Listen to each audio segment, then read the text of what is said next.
Hey, thank you for tuning in to Music Marvels with Achickwitbeatz and Breezy Gipson. I am music producer Achickwitbeatz. And I'm social media influencer Breezy Gipson.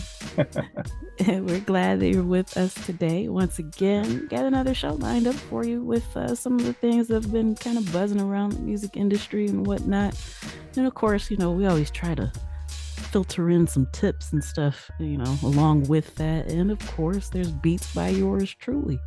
So, I'm just pretty excited about the show. Like to give a super warm shout out and our thank yous to our home stations, Grander Radio out of Grand Rapids, Michigan, and Sparks Radio out of Atlanta, Georgia. And I'm kind of excited to get this going. How about you? How you doing, Brady? Man, I've had a tidal wave of all kind of foul things happen to me since the last time we spoke. But hey, it's a good day. And so, I'm happy I'm here. Great day to be rolling. So let's go. Yeah, most definitely. Guess what? Happy you're here too. And you know what? I feel like I've kind of been hearing that as a recurring theme, really, if I'm being honest, throughout the year. But even more so right now, it feels like everybody's been kind of feeling the weight. And so, if you're listening and you're one of those people, we hope that this, kind of warms your soul a little bit and, brightens your day with the information that you can use to kind of take hold and take charge of your career and get it going the way you want it to in 2024, right? Oh yeah. And so, don't wait till 2024. You got to start that right now. So that's why we're here. And hey, we're happy to make some things happen. We're happy to be blessed to make some things happen. So let's get it. All right, let's go.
Hey, family, this is Breezy Gipson, social media influencer.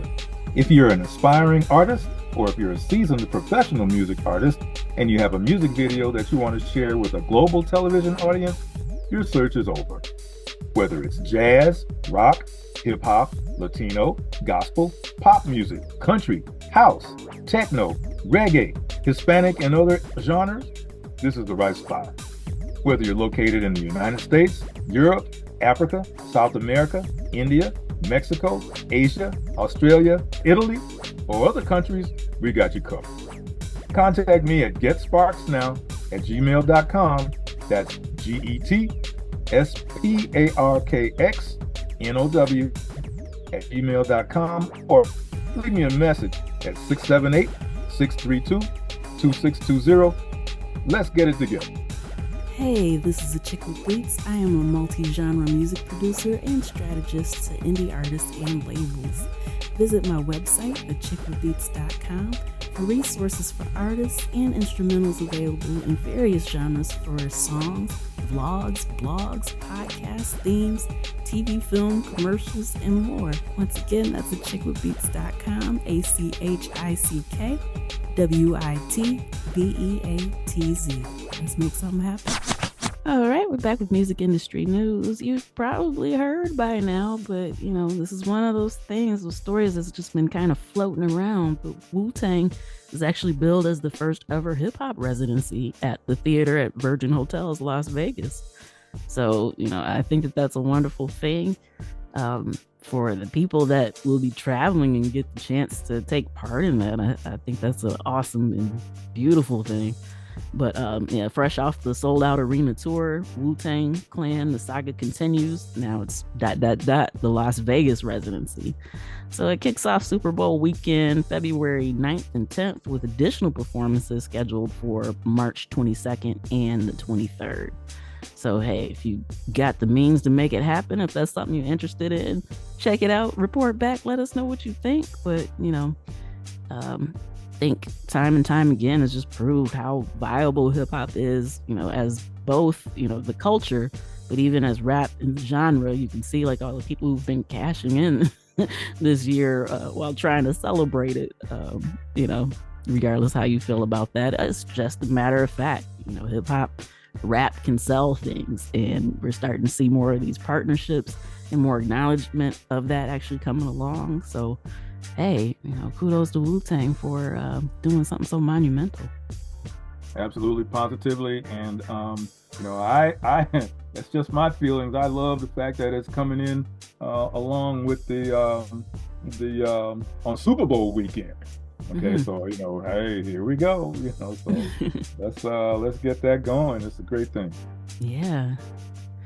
All right, and news has it that SoundCloud is already profitable, even though Spotify is still actually chasing that, what they're hoping to become profitable. But SoundCloud has forecasted about a 2 million euro positive earnings before interest and taxes, all that good stuff for 2023. It's a notable increase from the 29 million negative that they had last year. So imagine that, going from being in the hole 29 million euros, and now all of a sudden you're going to be positive 2 million within a span of a year. So, there's kind of something, a nugget to take away from that. Things can change, things can shift. And obviously SoundCloud's been working really hard to try to make that happen. They're projecting annual revenues of $310 million US dollars for 2023, which is an increase of 9% from the year before.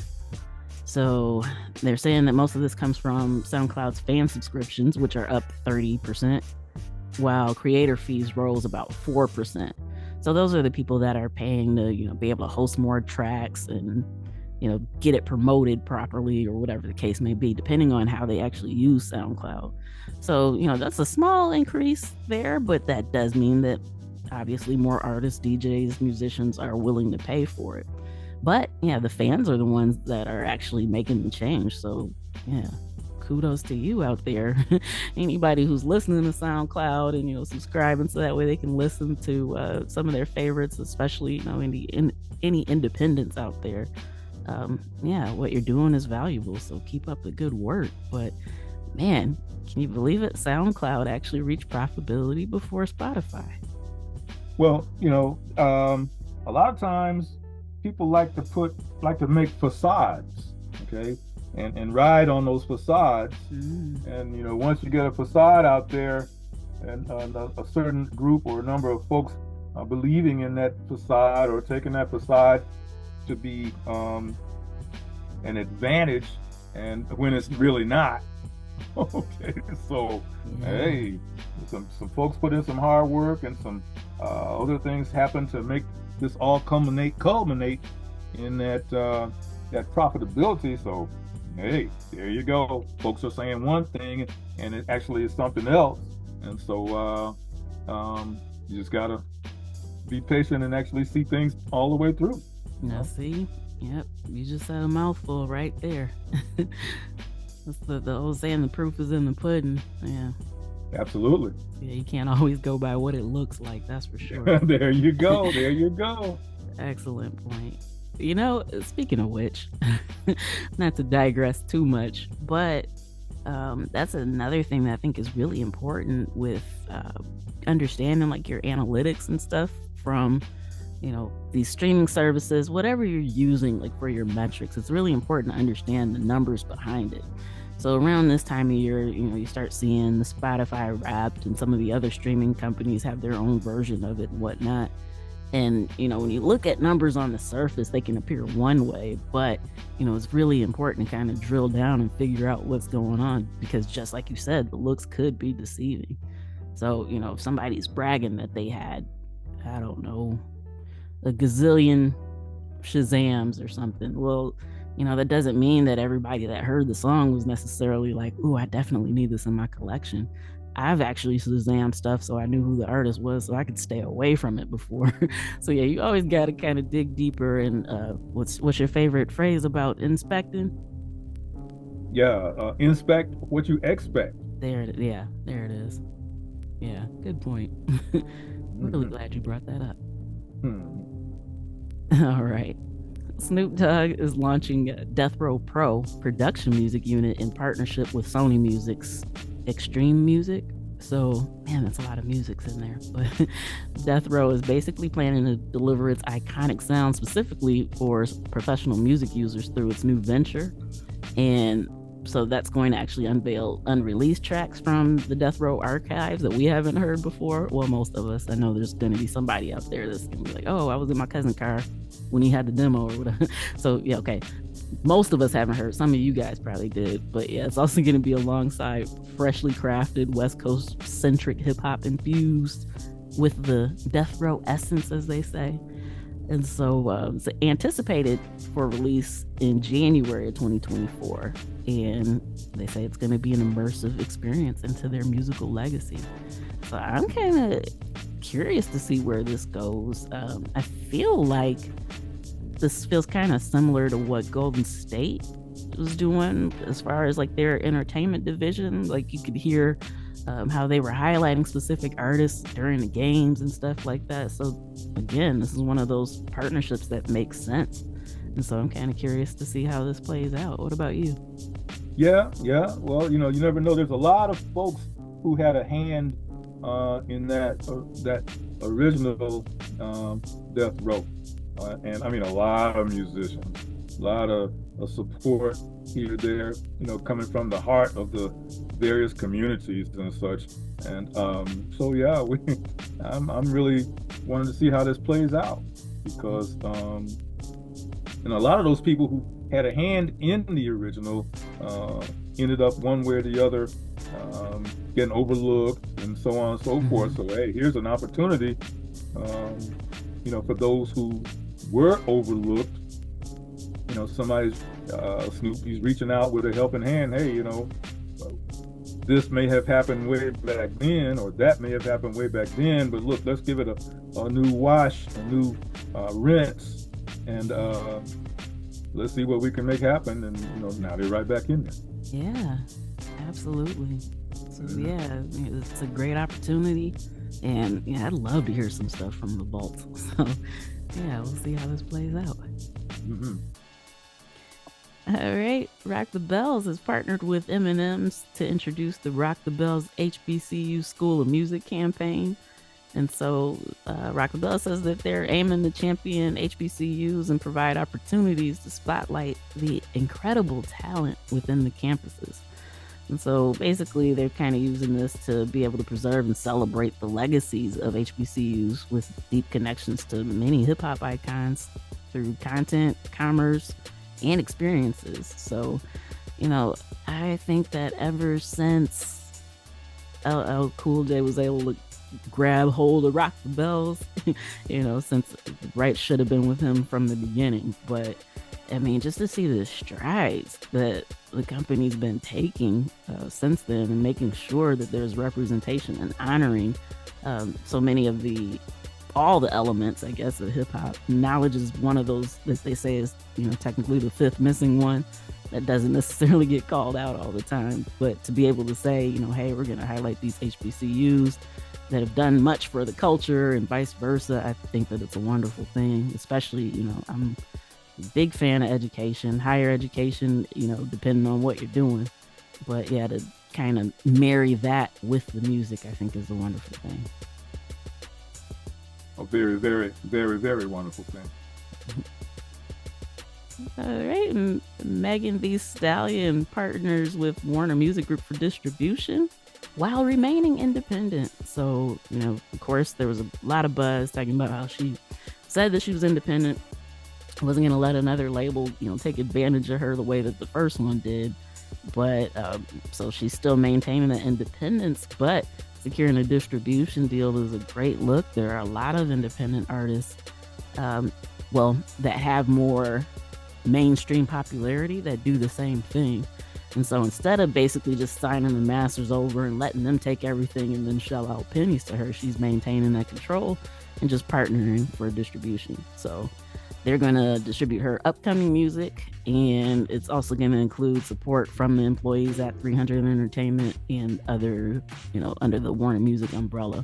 And Rock Nation is still managing her. So, but yeah, it's a great move, one that most people recommend for artists. So if you ever get that opportunity, instead of actually just signing to a label, distribution is the way to go. That way you can still be in charge of your art and be the one that benefits the most from it.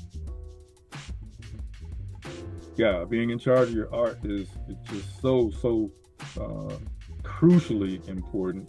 And as an artist, if you can manage to get in that spot where you have control of your creativity, oh man, that's like 10 red carpets being rolled out in front of you. So yeah, so that's a good thing.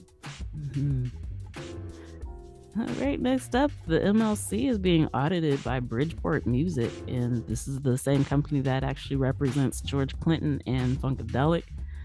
So, a little bit of background: the Music Modernization Act is what created the MLC to be able to collect and distribute the mechanical royalties, to try to match and pay out as many of the unmatched and unpaid mechanical royalties, which are called black box royalties, as possible. Because before they actually created it, the pool of black box royalties was $427 million. So that's a lot of money that was just sitting there because they didn't know who it belonged to. And so by creating the MLC, for the checks and balances, then, that's the best shot they got at actually making sure that artists get what is actually coming to them, what's due, I should say.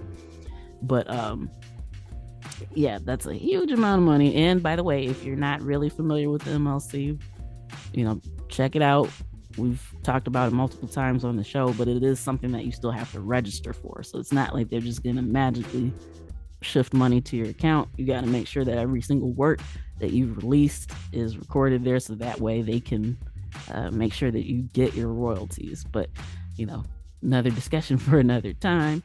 But this is actually the first time that the MLC has been audited since it started operating in January of 2021. And so, when the actual law was passed, the MLC can periodically audit licensed digital services. So what Spotify, Pandora, all those ones that you're used to hearing. And the law also allows copyright owners to periodically audit the MLC to make sure that they're accurately accounting for the royalty payments. So I find it kind of interesting that no one's taken advantage of this before now, but I also find it interesting that it's George Clinton's representation that decided to be the first to do it. And I mean, Bridgeport has been pretty litigious in the past, and they, kind of do the checks and balances. And if they're owed some money, they're going to get it. So, I mean, it depends on how well the audit does to see what happens from that. But, if you're not familiar with the whole George Clinton and the whole royalty situation there, you might want to get familiar. It's a very interesting story, something that all independent artists can learn from. Man, I'll have to drop it maybe in the comments or something about the documentary that was available on either Showtime or Prime that just kind of showed how, he's making all this money, bringing in all these people, and then, kind of loses his royalties in, maybe he might not have been 100% in his full consciousness at the time that he signed it, but he's been battling to try to get everything that he's been owed for a while. And so, yeah, the story in itself is interesting, but the history behind it is as well. And so, yeah, we'll definitely keep you posted on how this turns out. But yeah, you have any thoughts or comments to add to that? Oh my. Now, I've been on the corporate end of a lot of audits. And the first thing I think about when I, hear you go through the story is the length of time, saying, okay, so this is going to be the first time that they've been audited since 2021. Okay, so to me, that my stomach churns at that. Okay, and the reason why is because I happened to be in position once with a corporate audit. Normally they took place 3 times a year. Okay, and this particular time a whole year had gone by since the last one. And oh my gosh, there was a lot of there's just a lot of stuff uncovered in that time frame that just led to conniptions all around. So I'm very I'm looking at this in a positive way. Okay, for them, it's just that fact that it's the first time they've been audited since 2 years ago. That's what really kind of I get memories. Whoa, if they had said first time since last quarter, that's different. But yeah, for 2-3 years, oh boy, so. But we'll keep it on the upper up, and hope that it comes through great. Yeah, I mean, yeah, that's a lot of paperwork to be going through, a lot of data to be coming, and yeah. But hey, depending on, well, I guess theoretically it could be a win-win either way. So if they find that there's money that should be shifted or wasn't really accounted for the way that it should have been, then it can be corrected. Or 2, if everything's fine, everything's on the up and up, then that means that they've been doing a great job for these last couple of years. Yeah, so, yeah. It's if something comes up, where they're looking for X person or Y person to verify this or that, now if that person has left the company, or even if they've left the country, see, that's where some of these situations pop up, because even though there's a paper trail, a lot of times they still want to talk to somebody to learn the ins and outs of actually what took place and so forth. And if that person is out of touch or out of the country, then there's some consternation that pops up sometimes. So again, I'm looking for some great things out of this. I just don't want anything unforeseen to pop up where the whole thing gets stalled out because of inability to connect with certain people that were involved during those times that aren't reachable right now. That oh my Yeah. gosh, yeah, That mean honestly, with them having been put together for the purpose that they were put together, even in that particular case, if they've been, dotting their I's, crossing their T's, then there should be more than one person on those particular things. So hopefully they've been doing it right the whole way along. And then, if that does pop up, then, hopefully it won't be too harmful to derail things. But yeah, either way, we'll keep you guys posted. that's right. Yes, yes. All right. Armada's $100 million Beat Music Fund has made a series of rights deals in the UK, and one of those deals includes the entire catalog of solo records. So, Armada Music's Beat, and that's Best Ever Acquired Tracks Music Fund, is progressing in its mission to invest $100 million in dance music rights within the first 2 years. So recently it announced new acquisitions, which was again the Solo Records entire back catalog and a substantial portion of Viva Music's catalog. And so they've got master recordings for Randy Zombie and Human Resources Nominator. And the fund hasn't actually disclosed how much they bought those for, but I mean, the fact that they're taking this money and just throwing it at the music that they want, I mean, we'll see what happens. We've seen that happen with Hypnosis, and obviously for them, it's not going too well. But, maybe in this particular case, as long as they can scale the growth pretty well, then this could be a great thing. And I happen to be a fan of dance music. So, yeah, I'm definitely going to be watching to see how things progress for them. Mm-hmm.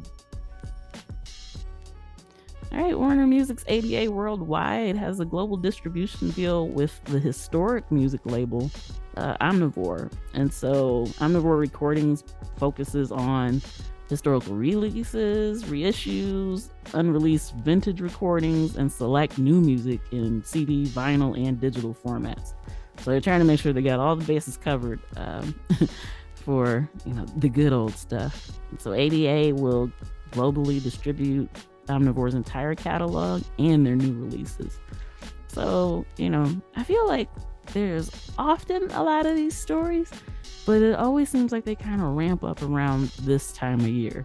Almost like everybody's in a rush to get the good stuff on their books before it switches over. What do you think? Yeah, well, that before it switches over, that's the key. Yeah. So, so we'll have to sit back and watch that. And just like we watch everything else, and some great things can come out of it, and some improvements can come out of it another way. So we'll see what happens. Yeah. All right. Spotify has confirmed that they're testing prompt-based AI playlists. And so this is so funny to me when this is how the stories start. So particularly, a lot of these outlets have picked it up, but every single outlet points back to that they got the news from a TikTok user. So yeah, the TikTok user is the real reporter on the ground here. But they shared screenshots revealing that the AI playlist feature is accessed from the Your Library tab in the Spotify app, and it's under the existing playlist and blend options. So then, once you access that, it'll give you a chance to type your prompt into a chat box style type box, and you can browse through suggested prompts, something like get focused at work with instrumental electronica, fill the silence and background cafe music, and they give a lot more other prompts for people to try. So it's being tested, which means it's in beta. It's not necessarily available to everyone, but if you use Spotify, you may as well check it out and see if it is available. They said depending on the success, they may or may not keep it. So it's just one of those things that's just kind of floating. I guess we have to see how people adopt it, if they do or don't. What do you think? Hey, it's a will or won't type of deal where we just have to sit back and watch on this one. There's so many things going on, and especially with Spotify. Okay, Yeah. so we just take the magnifying glass and sit back and put our feet up and watch, just see how this plays out. Now, speaking of things going on with Spotify, they've reversed their decision to pull out of Uruguay after the government clarified its recent changes to the music copyright laws. So, if you recall, we shared with you maybe about 2 or 3 weeks ago that they were planning to get out of there because they thought that they were going to have to pay twice based on the new law, which, I mean, honestly, with the verbiage behind it, I feel like they knew that that's not really what the government was saying, but they had to make a big stink about it to make sure that it was clarified so they could stay there. But that's just my personal opinion. But for the actual facts on the matter, the Uruguayan government had clarified that rights holders, not streaming services like Spotify, are responsible for ensuring artists receive fair compensation. And so once they actually came out and said that, Spotify said, fine, we're not going to leave, we'll actually stay. But mind you, every time this was an issue, they have a spokesperson that says we pay 70% of every dollar to the rights holders, which, I mean, 70 is the majority. Definitely sounds kind of okay on the surface, but if you look at it, how would you feel, if you just think about management in general? Most managers aren't taking 30% off the top. That's still a huge number or percentage that's not going to the rights holders. But yeah, it's just kind of funny that their spokesperson loves to say that part, but we don't ever talk about how that's still not really a good split. I don't know. Do you have any thoughts to share? Well, it just immediately takes me right back to the Clinton story about the audits. Okay, well, see, some impromptu decisions are being made about this or that, the percentages that somebody's getting and so on and so forth. Has that really and truly been documented in the fashion it's supposed to be, or is it just something that's just happening off the cuff? It's like you say, 30%. That's a lot. That's a lot. It's a lot. It's a lot. If you're not actually contributing to the art itself, you're just providing. I mean, don't get me wrong. The platform is important. I mean, it's part of the reason why some people are listening to us right now. But at the same time, that's way too high of a percentage to be a passive person in the process. Do you know what I mean? Yeah. Yeah. Okay. Wow. Don't cancel our show. All right. All right. There's been a little clash over Illuminate's record sales data. And so apparently they're thinking about changing how they report things. And since they've announced that, people have been kind of upset, like, hey, you're going to lose out on, some of these stats that let people know exactly how important vinyl is. So for right now, indie retailers make up about 40% of total physical sales in Illuminate's data.